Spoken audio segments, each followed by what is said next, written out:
तो hello everyone, जय हिंद दोस्तों। स्वागत है फिर सब सभी लोग का हमारे इस नई वीडियो में। तो दोस्तों आज की इस वीडियो में बेसिकली हम बात करने वाले हैं आपके सीआई से कांस्टेबल फायरमैन के रिटन टेस्ट के बारे में। जी हाँ दोस्तों, मैंने काफ़ी दिनों से देखा कि आप में से बहुत सारे भाइयों का कमेंट आ रहा था दो चीज़ों के रिगार्डिंग। पहली है आपकी कि सर जो इसका जो एडमिट कार्ड है यानी कि जो रिटन टेस्ट है ये कब तक हेल्ड होगा, इसका जो एडमिट कार्ड है बेसिकली कब तक आएगा।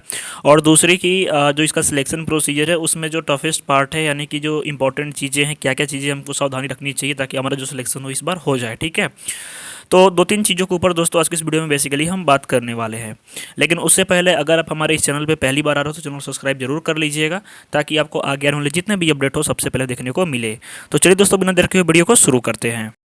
तो सबसे पहले मेरे भाई, जो भी लोग स्पेशली 1130 पोस्ट की जो वैकेंसी आपकी जारी की गई थी सीआईएसएफ कांस्टेबल फायरमैन की, अगर आपने भी इसका पीईटी, पीएसटी या फिर डीवी का प्रोसीजर अभी दिया है और आप क्वालिफाई हो चुके हो, पूरी तरह से आप एंट्री ले चुके हो यानी सेकंड स्टेज के लिए, यानी आपने पूरी तरह से इसको क्लियर कर लिया है, तो आप सभी लोगों के लिए एक इंपॉर्टेंट चीज़ ये है कि जैसा कि आप सभी को पता होगा कि इसका जो पीईटी, पीएसटी जो होता है इसका कोई मार्क्स जो है कैरी नहीं होता है, केवल क्वालिफाइंग नेचर का होता है। ये आपको केवल क्वालिफाई करना होता है, इसमें कोई आपका मार्क्स जो है ऐड नहीं होता है फाइनल मेरिट के लिए।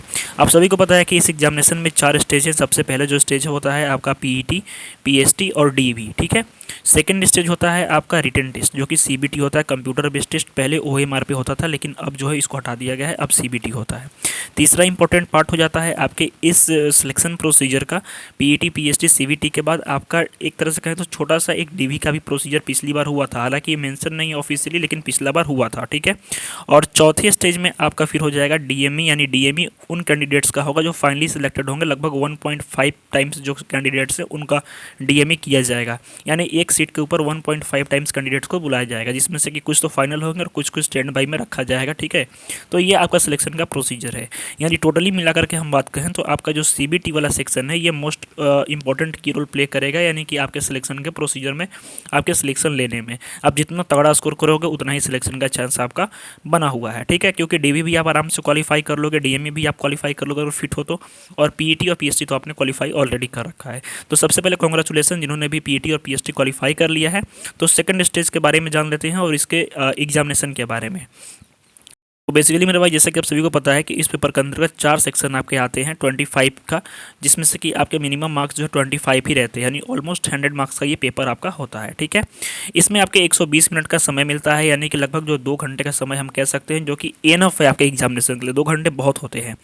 उसके बाद इंपॉर्टेंट चीज़ ये है कि जो आपका पेपर होगा ये आपका सीबीटी होगा, कंप्यूटर बेस्ड टेस्ट होगा। और एक कन्फ्यूजन और भी चल रही थी कि क्या इसमें निगेटिव मार्किंग रहेगी, तो नहीं, इसमें कोई निगेटिव मार्किंग नहीं है। ये भी ये चीज़ यहाँ पे मेंशन किया है, there shall be no negative marking.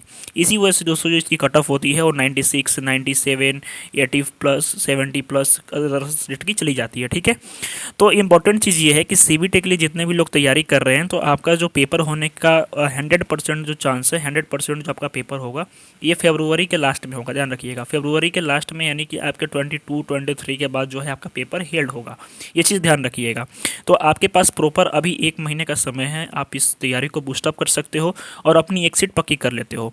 तो उससे पहले आप सभी लोगों के लिए अपडेट आप सभी लोगों के लिए ये है कि जो भी लोग स्पेशली 1130 पोस्ट के जो वैकेंसी थी, अगर आपने भी इसका फिजिकल क्वालिफाई कर लिया है तो आप सभी लोगों के लिए दोस्तों सारी सब्जेक्ट की जो पीडीएफ है, स्पेशली आपके हिंदी की, आपके इंग्लिश की, जीके, जीएस, रीजनिंग की, मैथमेटिक्स की, यानी सारे सब्जेक्ट की इंपॉर्टेंट जो क्वेश्चंस होंगे, जिसमें से कि आपका फुल सिलेबस और प्लस में प्रीवियस ईयर क्वेश्चन पेपर जो आएंगे, ठीक है, आए हुए थे, चीज़ दोस्तों अवेलेबल है आपको केवल 39 रुपीज़ के अंतर्गत। यानी 39 रुपीज़ में आप सारे चीज़ों को परचेज कर सकते हो और अपने सिलेक्शन को बूस्टअप कर सकते हो, अपनी एक सीट पक्की कर सकते हो। ठीक है, और इसके लिए सिंपली आपको इस नंबर पे 73 710 61 306 इस नंबर के ऊपर आपको व्हाट्सअप करना है और हाय CIASF लिख करके आपको मैसेज कर देना है। ठीक है, वहाँ से आपको हमारी टीम रिप्लाई दे देगी और आप जो हो इस PDF को परचेज कर लोगे। ठीक है, तो फटाफट जाओ, जल्दी से परचेज करो।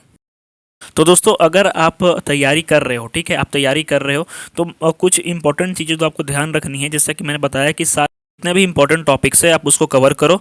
और एक आप सभी लोगों के लिए हिदायत मेरी ये रहेगी कि आप ज़्यादा से ज़्यादा रिवीजन करो। जितना ज़्यादा रिवाइज करोगे उतना ही ज़्यादा तगड़ा आपका बेस बना हुआ रहेगा।